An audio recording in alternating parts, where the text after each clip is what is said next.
apapun fungsi yang kita bandingkan dengan fungsi eksponensial, maka untuk X yang sangat besar, misalkan kita ambil fungsi eksponensialnya adalah Y sama dengan 2 pangkat X, maka untuk X yang sangat besar, nilai dari 2 pangkat X itu akan jauh lebih besar daripada fungsi yang lain. Contohnya, misalkan kita bandingkan dengan fungsi kuadrat, ya Y sama dengan X kuadrat, itu kan karena dia tidak linier gitu, maka semakin besar X-nya, Y-nya itu akan naik lebih cepat daripada fungsi linier. Jadi yang biru ini adalah fungsi X kuadrat, kemudian yang merah adalah 2 pangkat X. Ya, kalau kita lihat di GeoGebra, saya masuk ke GeoGebra dulu.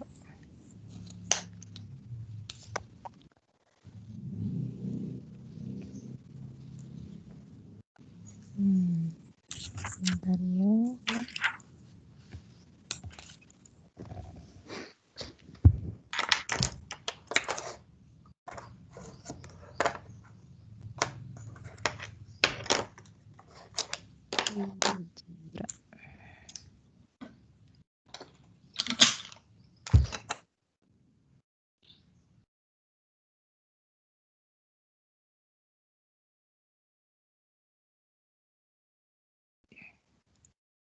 Ya, jadi kalau kita bandingkan fungsi 2 pangkat X,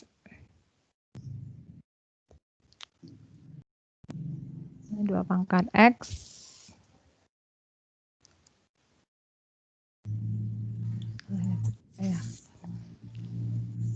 di 2 pangkat di Y sama dengan 2 pangkat X. Ya, ini fungsinya. Kemudian kalau kita bandingkan dengan fungsi Y sama dengan X kuadrat, ya, yang hitam adalah Y sama dengan X kuadrat. Maka kalau kita lihat, awalnya 2 pangkat X itu di atas dari Y sama dengan X kuadrat gitu ya. Kemudian dia berada di bawah, jadi berada di bawah dan kira-kira hampir samalah nilainya dengan fungsi kuadrat. Nah, kemudian setelah itu dia memotong fungsi X kuadrat, jadi dia memotong fungsi X kuadrat itu di 3 titik, yang ini yang pertama, ini yang kedua, gitu ya. Dia di atas dulu, kemudian ke bawah, kemudian di bawah, kemudian di atas lagi, ini titik potong yang ketiga. Nah, kemudian kita lihat untuk X yang sangat besar, ya, untuk X yang sangat besar, maka nilai dari 2 pangkat X ini akan jauh lebih besar dari fungsi X kuadrat gitu. Atau kalau kita kecilkan nih.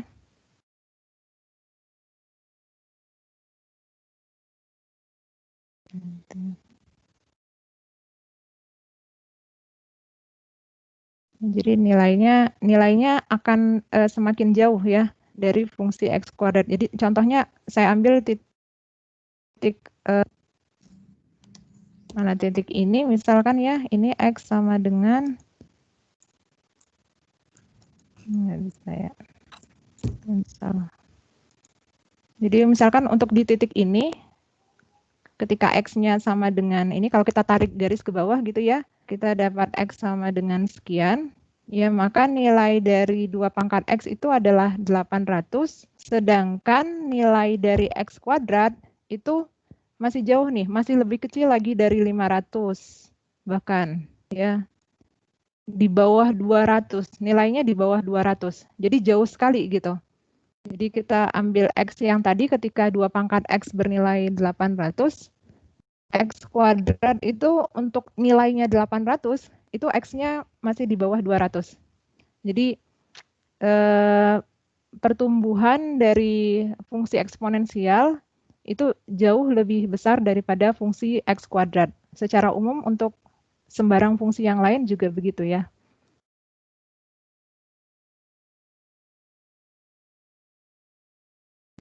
Ya ini gambarnya di sini mungkin lebih kelihatan gitu ya. Jadi 2 pangkat X ini akan tumbuh lebih cepat daripada fungsi-fungsi yang lainnya.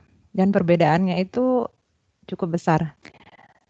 Kemudian tadi kita sudah lihat bahwa kedua grafik berpotongan di 3 titik. Ya, ini seperti yang saya katakan tadi, untuk nilai X yang sangat besar, kita lihat bahwa grafik Y sama dengan 2 pangkat X berada jauh di atas grafik Y sama dengan X kuadrat. Jadi, kalau misalkan, oke, Bu, X kuadrat kan, ya X kuadrat itu pangkatnya masih terlalu kecil. Kalau misalkan X pangkat 1000 bagaimana? Ya, X pangkat 1000 juga begitu. Jadi kalau kita bandingkan 2 pangkat X dengan X pangkat 1000, maka kita untuk X yang sangat besar nantinya, nilai dari 2 pangkat X itu jauh lebih besar daripada nilai X pangkat 1000. Nah, kemudian fungsi eksponen biasanya kita gunakan untuk pertumbuhan populasi ya, pertumbuhan penduduk. Ya, ini contohnya kita skip dulu saja. Kita lihat contoh yang ini, yang peluruhan atom. Jadi di sini dikatakan bahwa atom strontium 90 atau 90 Sr mempunyai waktu paruh 25 tahun. Artinya setelah 25 tahun, massa atomnya itu setengah dari massa sebelumnya gitu ya. Kayak gitu. Semua tolong di mute dulu ya. Ada suara mobil dulu ini.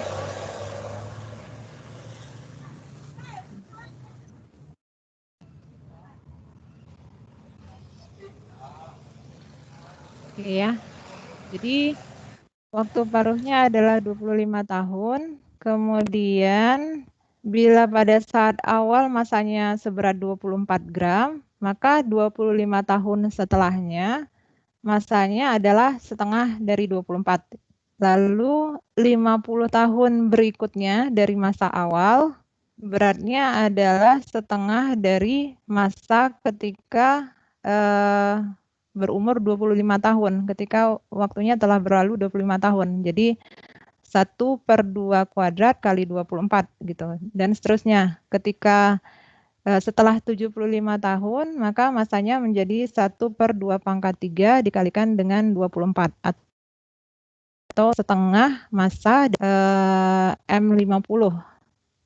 Ya, jadi dengan kata lain, kita bisa membuat formula bahwa MT ini sama dengan 1/2 pangkat 2 kelipatan dari 25 gitu ya. 2 pangkat kelipatan dari konstanta kelipatan dari 25 atau 2 pangkat T/25 jadinya. Karena kan tadi setelah 25 tahun jadi T-nya ke sini. Yang lain tolong di ini ya. Mute everyone. Oke, saya mute dulu ya. Jadi ketika kita substitusi T-nya sama dengan 25, masanya kan setengah kali 24. Ya, ketika kita substitusi T-nya sama dengan 50, masanya sama dengan 1/2 pangkat 2 dari 24. Jadi sesuai ya. Atau dengan kata lain, MT ini sama dengan 24 dikalikan dengan 2 pangkat minus 1/25 dipangkatkan dengan T. Oke, kalau ini cukup jelas ya? Cukup jelas nggak? Atau perlu saya uraikan lagi nih? Boleh, Jelas, Bu. Boleh. Oke, boleh. Saya di sini menampilkan PDF dan OneNote. OneNote-nya kelihatan nggak? Tidak, Bu. Belum terlihat. Tidak ya? Enggak. Nggak kelihatan, Bu. Saya bikinnya sebelah-sebelahan, tapi ternyata nggak bisa ya kalau share screen-nya hanya PDF. Kalau gitu ini bisa ditutup dulu.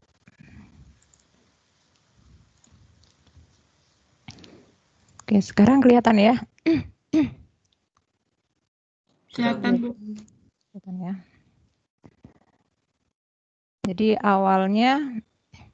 awalnya masanya Jadi waktu awal itu kita sebut T-nya sama dengan 0 gitu ya. Jadi M0-nya sama dengan 24. Kemudian waktu paruhnya adalah 25 tahun.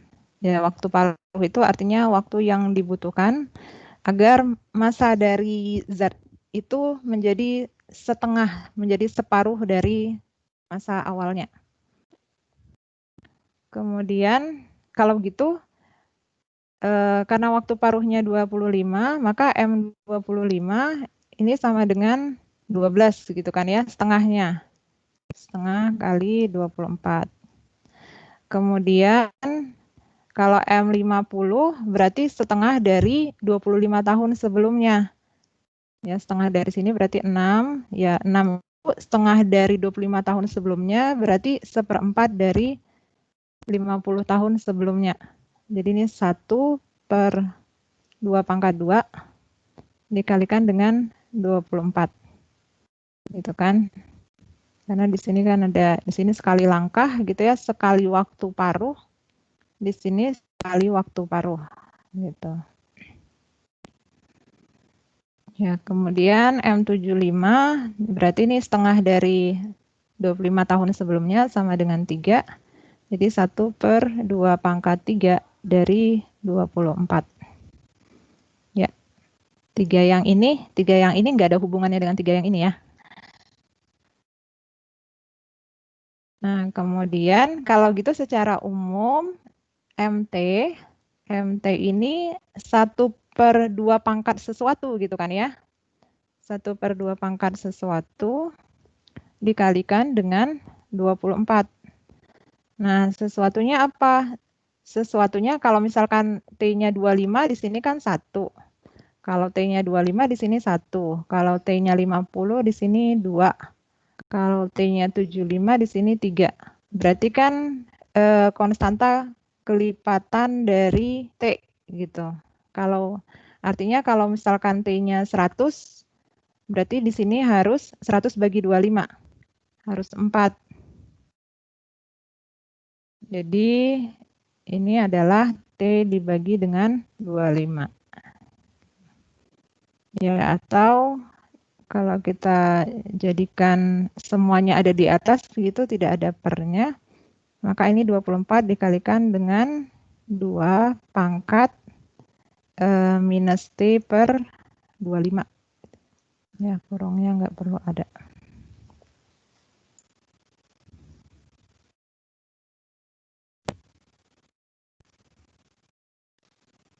Menghapus. Kenapa? Nah, gini ya. Gini ya. 24 kali 2 pangkat min T per 25. Jadi inilah formula dari massa si zat yang tadi. Pada waktu T, untuk waktu T. Kemudian yang ditanyakan adalah, saya kalau kalian buka slide-nya juga kan ya, jadi untuk melihatnya saya nggak bolak-balik ini share screen, jadi saya lihat di laptop.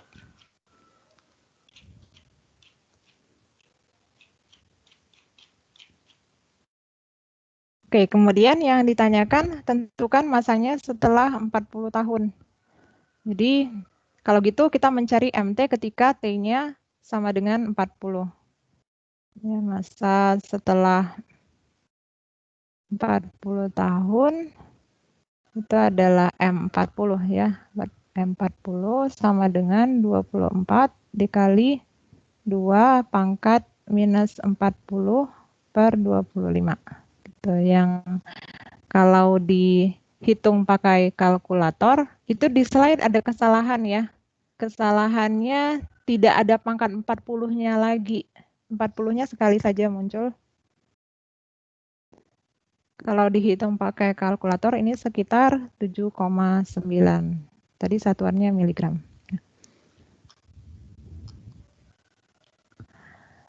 Oke, nah kemudian untuk soal yang C, Ya, untuk soal yang C, nanti saja kita kerjakan setelah mempelajari fungsi logaritma ya. Karena di C Anda lihat sendiri di situ diselesaikan dengan grafik. Jadi Anda gambar grafiknya, misalkan di GeoGebra, Anda gambar grafik MT ini, kemudian Anda gambar grafik M sama dengan 5, lalu lihat titik perpotongannya. Yes, kalau Anda menggunakan software seperti itu, tapi kalau misalnya secara analitis gitu, kita perlu konsep logaritma. Oke, kemudian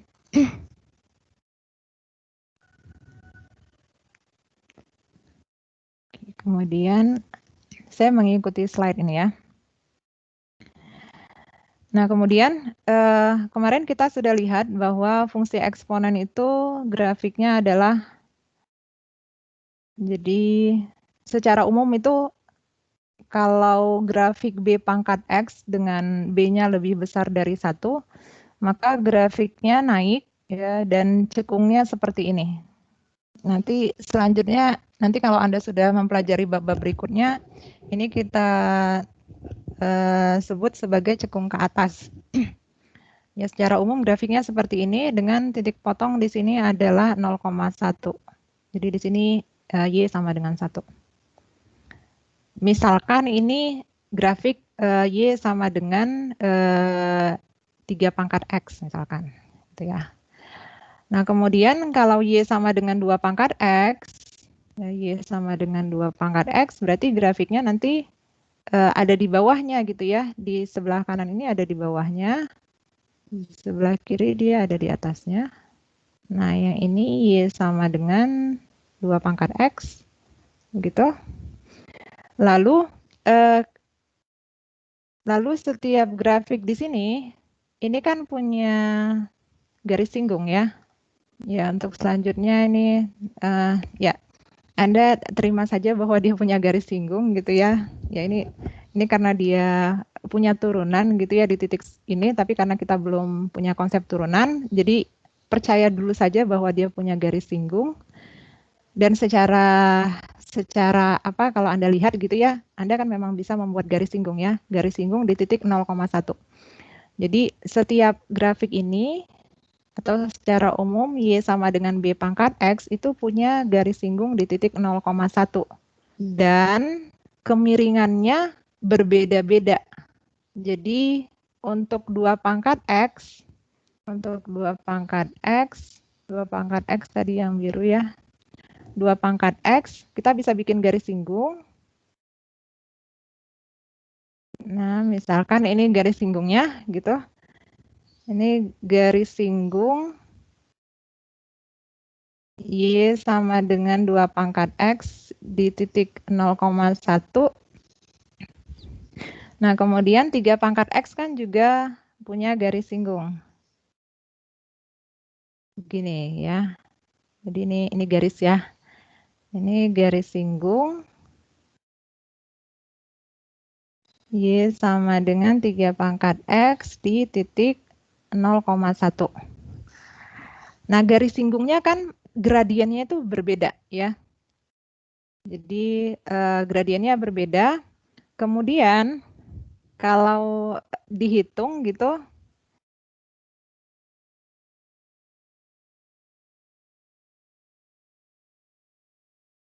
nah kemudian informasi yang diberikan kepada Anda, ya ini diberikan saja dulu bahwa kemiringan dari garis singgung ini yang biru, kemiringannya adalah 0,7. M-nya sama dengan 0,7. Nah, kalau yang Y sama dengan 3 pangkat X, ini M-nya sama dengan 1,1. Ya, jadi yang 3 pangkat X jelas ya, dari gambar memang terlihat jelas bahwa 3 pangkat X itu lebih curam daripada 2 pangkat X. Ya, dia akan naik lebih cepat sehingga gradien garis singgungnya itu lebih besar gitu ya, lebih curam gitu, tanjakannya lebih curam. Nah, kemudian di matematika tuh biasanya kita mencari sesuatu benda gitu ya, suatu objek yang istimewa. Nah, dalam hal ini kita mencari Y sama dengan untuk B berapa sehingga garis singgung Y sama dengan B pangkat X di titik 0,1 kemiringannya adalah 1. Jadi yang dicari adalah berapa B sehingga Y sama dengan B pangkat X sehingga garis singgung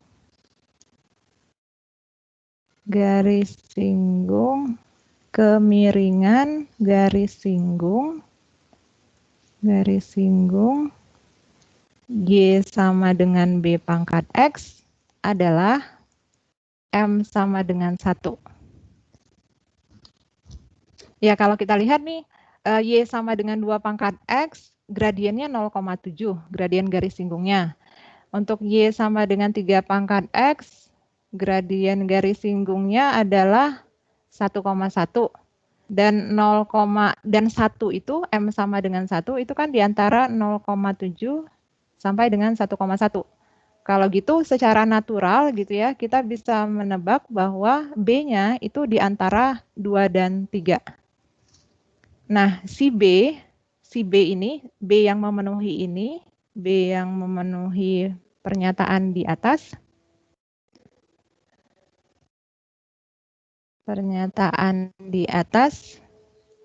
Nah, ini yang kita sebut sebagai bilangan Euler. Disebut E gitu. Bilangan Euler. Ya, jadi definisinya E itu adalah gitu ya. E itu adalah suatu bilangan sehingga grafik bilangan itu dipangkatkan X, kemiringan garis singgungnya di titik 0,1 adalah 1. Nah, tadi kita sudah lihat bahwa B-nya di antara 2 dan 3, gitu ya. B-nya itu kan sama dengan E ya. Jadi kalau gitu nilai E itu di antara 2 dan 3. Ya, nanti Anda akan mengetahui gitu ya. Jadi ini aproksimasi, E ini adalah bilangan irasional. Jadi nilai E-nya itu sekitar 2,7, 1828, 45, 90, 45, dan seterusnya gitu ya.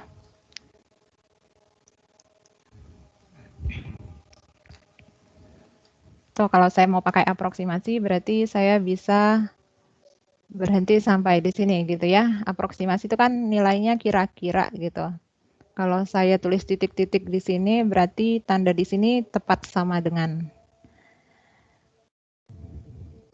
gitu ya. Nah, selanjutnya kita kan tadi B-nya adalah E jadinya ya. Jadi B yang memenuhi sifat ini adalah B yang memenuhi sifat ini kita sebut bilangan Euler gitu. Selanjutnya kita akan punya fungsi Y sama dengan E pangkat X jadinya. Kita punya ini.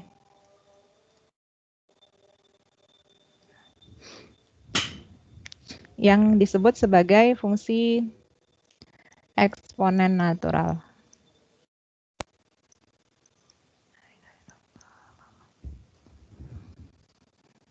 Oke, sampai sini ada pertanyaan nggak?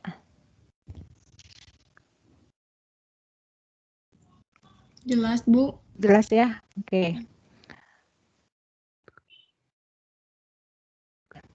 Ibu mau nanya dikit. Iya, silakan. Jadi itu tuh dibilang eksponen natural karena kemiringan garis singgungnya 1. Iya. Oh, oke, terima kasih. Iya.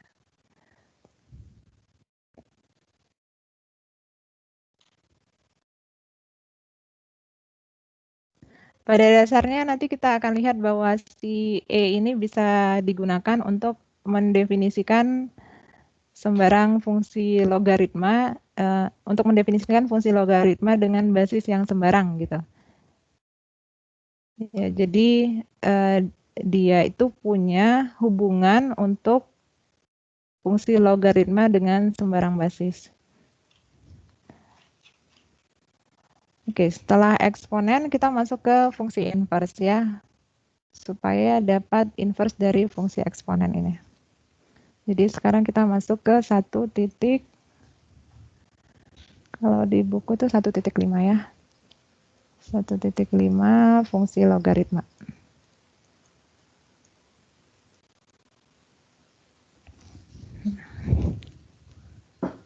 Oke, fungsi logaritma, untuk mendefinisikan fungsi logaritma, kita butuh inverse dulu, definisi inverse.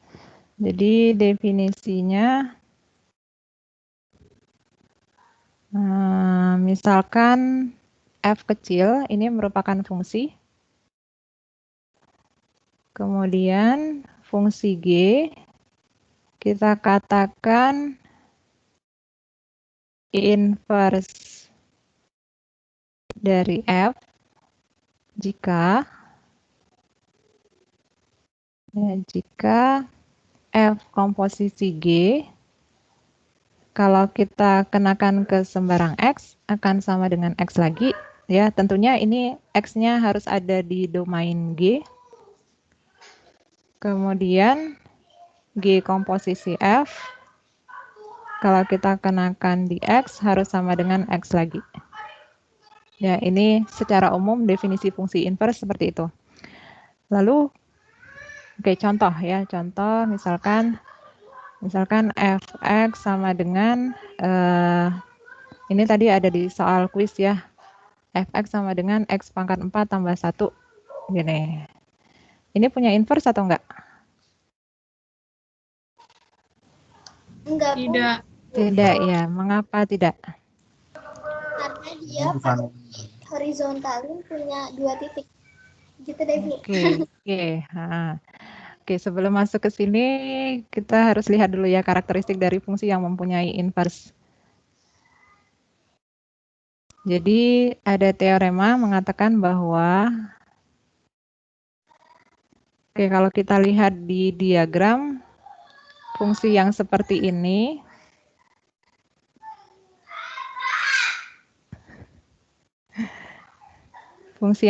kan tidak punya inverse ya. Tidak punya inverse, karena kalau kita balikkan dari himpunan B ke himpunan A, inverse dari F itu kan harusnya harus dari himpunan B ke himpunan A. Jadi kalau kita ambil nih anggota dari B, maka di sini petanya gitu ya. Petanya itu nanti ada 2 pilihan, jadi tidak tunggal. Akibatnya kalau kita mau bikin pengaitan dari B ke A, maka pengaitan itu bukan fungsi. Ya, karena nilainya tidak tunggal gitu. Nah, fungsi yang punya inverse itu kan harus kalau yang seperti ini gimana? Kalau begini. Nah, ini gimana nih? Bukan fungsi. Ini bukan fungsi ya. Ini bukan fungsi.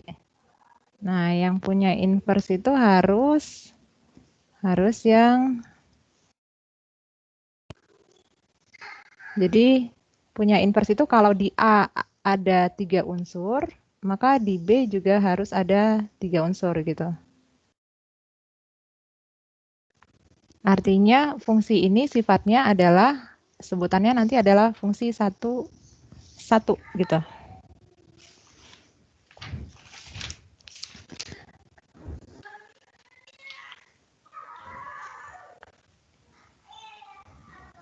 Ya, jadi fungsinya adalah 1. Oke, apa definisi formal dari fungsi 1. Jadi F dari A ke B, ya, fungsi F dari A ke B, ini dikatakan 1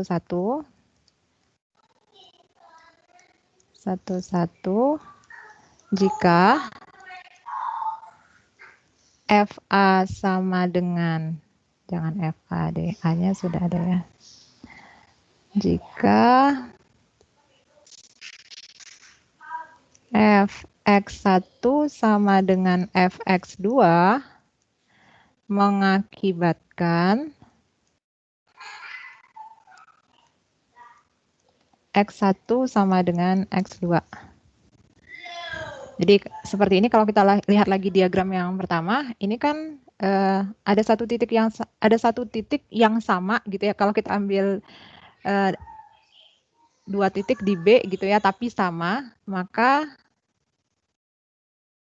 kalau misalkan ini, kalau ini sebenarnya X1, yang ini X2, maka ini Fx1 sama dengan Fx2. Ya, di sini ini Fx1 dan juga merupakan Fx2. Tapi X1 dan X2-nya berbeda. Ya, makanya ini tidak satu-satu.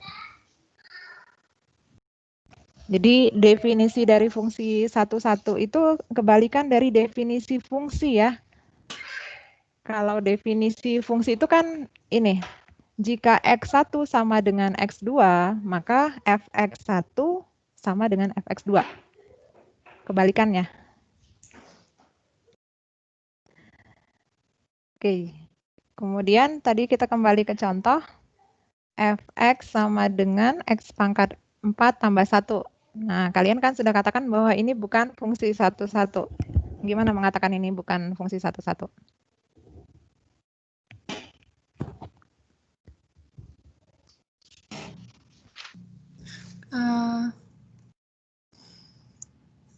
Karena ketika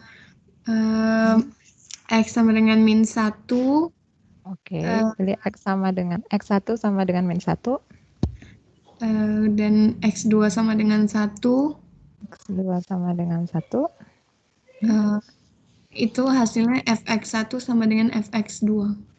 Oke, hasilnya 2 ya. Jadi 2 sama dengan Fx1 dan juga sama dengan Fx2 yang hasilnya sama dengan 2 gitu. Tapi X1 tidak sama dengan X2. Ya, jadi kalau kita lihat ini sebagai P maka Q, dulu kan di SMA pernah belajar ya P maka Q. Maka di sini kondisi P-nya benar, yaitu Fx1 sama dengan Fx2, tapi Q-nya salah. X1-nya tidak sama dengan 2. Kalau benar salah kan salah ya. Jadi ini tidak satu-satu. Jadi F tidak satu-satu karena gitu ya, terdapat X1 sama dengan ini, X2 sama dengan ini, dengan X1 tidak sama dengan X2, namun Fx1 sama dengan Fx2. Oke, itu fungsi yang fungsi satu-satu. Ya. Ya. Nah, kemudian alat yang kita pakai yaitu teoremanya. Ya, teoremanya.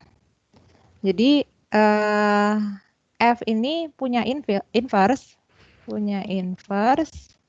jika dan hanya jika, ini bacanya jika dan hanya jika ya. Jika dan hanya jika F-nya bersifat 1-1. Ya, cepat banget ya waktunya, 11.54. Saya buka absen dulu ya.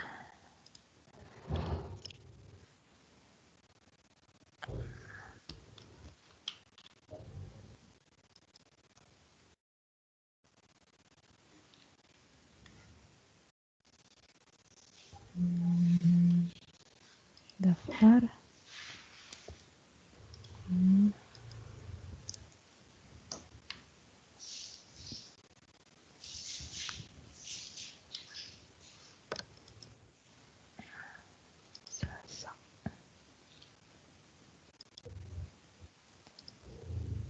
Oke, presensinya sudah saya buka ya. Saya minta waktu 5 menit lagi ya, jadi sampai jam 12. Tadi karena kita mengikuti jamnya server, jadi agak lambat. Nah, teorema yang kita gunakan untuk memeriksa apakah suatu fungsi punya inverse adalah ini. Jadi F punya inverse jika dan hanya jika F-nya 1-1. Jadi kalau kita balik lagi ke contoh di atas, karena F-nya tidak 1-1, ya tidak 1-1, maka F-nya tidak punya inverse. Jadi contoh, fx sama dengan x pangkat 4 tambah 1 tidak 1, maka f yang ini ya, f sama dengan x pangkat 4 tambah 1 tidak punya inverse. Oke, itu kalau secara teori gitu. Kalau kita ingin mengecek apakah suatu fungsi punya inverse melalui formulanya secara aljabar gitu. Melalui formulanya. Nah, kalau secara grafik gimana cara memeriksa apakah fungsi punya inverse atau tidak? Kalau kita kaitkan dengan fungsi yang satu-satu seperti ini. Dicek pakai garis horizontal, Bu. Oke, dicek pakai garis horizontal. Tadi siapa saja ya yang menjawab? Tadi barusan yang menjawab Almasyadrina ya? Falasya, Bu. Oh, Falasya. Tadi sebelumnya siapa saja yang menjawab? Najla. Saya Bu. Najla. Sudah ya, itu aja ya tadi. Oke. Kemudian, maka F-nya tidak punya inverse. Oke, tadi kan dicek pakai garis horizontal. Ya.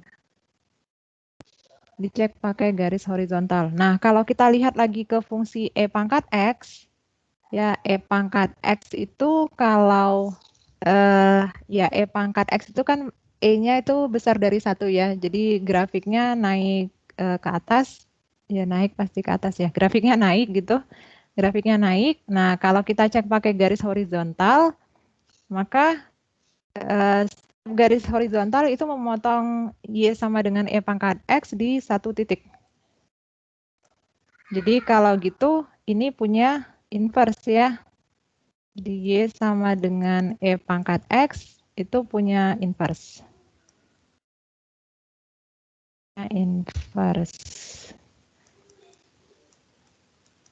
Oke, karena dia punya inverse, maka diberi namalah inverse-nya gitu. Diberi namalah fungsi inverse-nya. Atau secara umum jangan E pangkat X ya. Saya mengikuti buku nih. Karena kalau di matematika yang lain itu ya di matematika yang lain juga begini ya. Agak lupa. Jadi Y sama dengan E pangkat X atau secara umum kalau Y-nya sama dengan B pangkat X, Y sama dengan B pangkat X,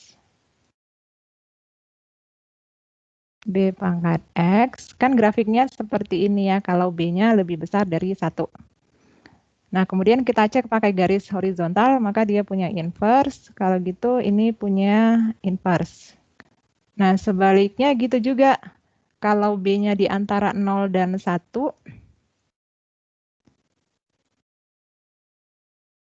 kalau B-nya di antara 0, 1 itu kan grafiknya turun.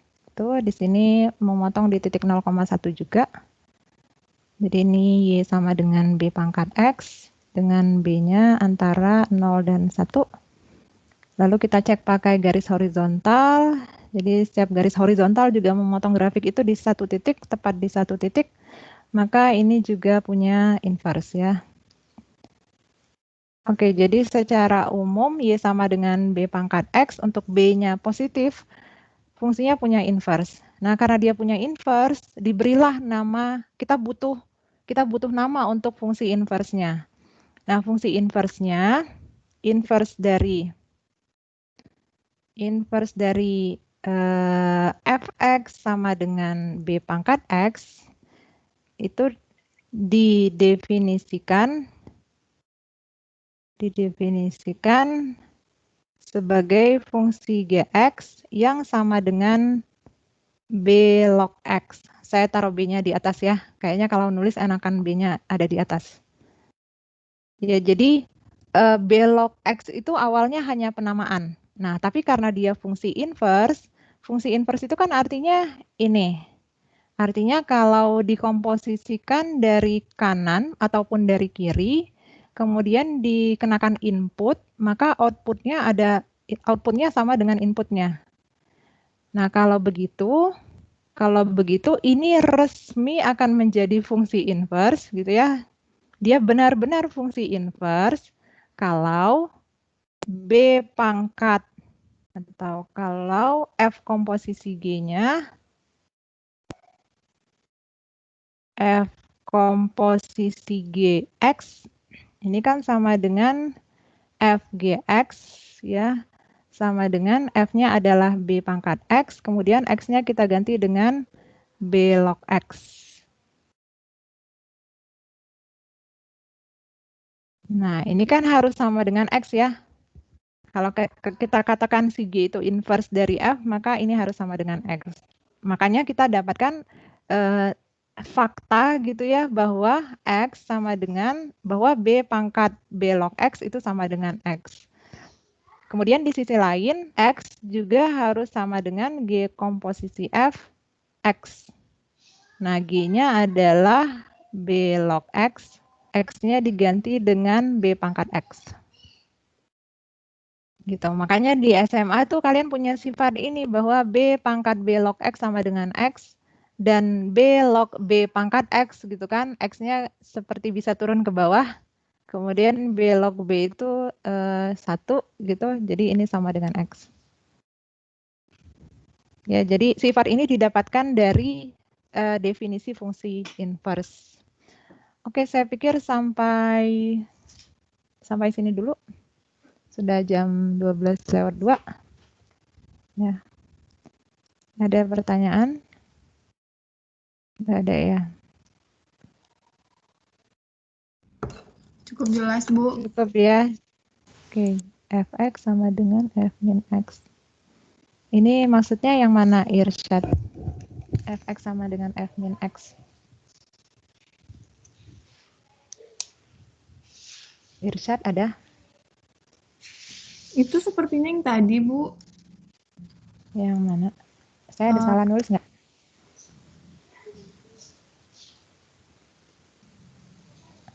Yang mana sih? Yang fungsi Fx sama dengan... Irsyad mau jawab soal, Bu, tapi ditulis. Oh, itu definisi fungsi inverse, Bu.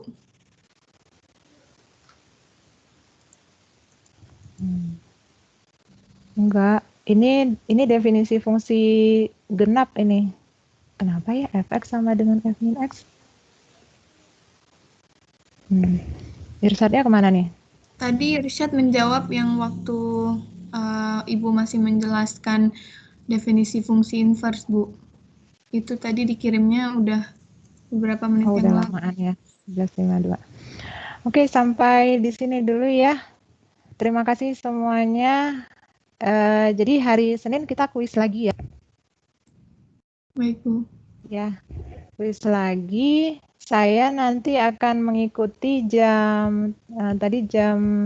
nanti dilihat aja ya jam server dengan jam kalian tuh beda berapa lama gitu. Nah, saya ikutin jam server. Tadi kira-kira beda berapa? Hampir 5 menit ya tadi. Jadi saya kayaknya buka kuisnya jam 7:02 ya, supaya tidak banyak mengambil waktu. Oke, selamat siang semuanya. Terima kasih. Assalamualaikum warahmatullahi wabarakatuh. Waalaikumsalam. Terima kasih, Bu. Sama-sama Terima semuanya. kasih, Bu. Terima kasih, Bu. Terima kasih, Bu. Terima kasih, Bu.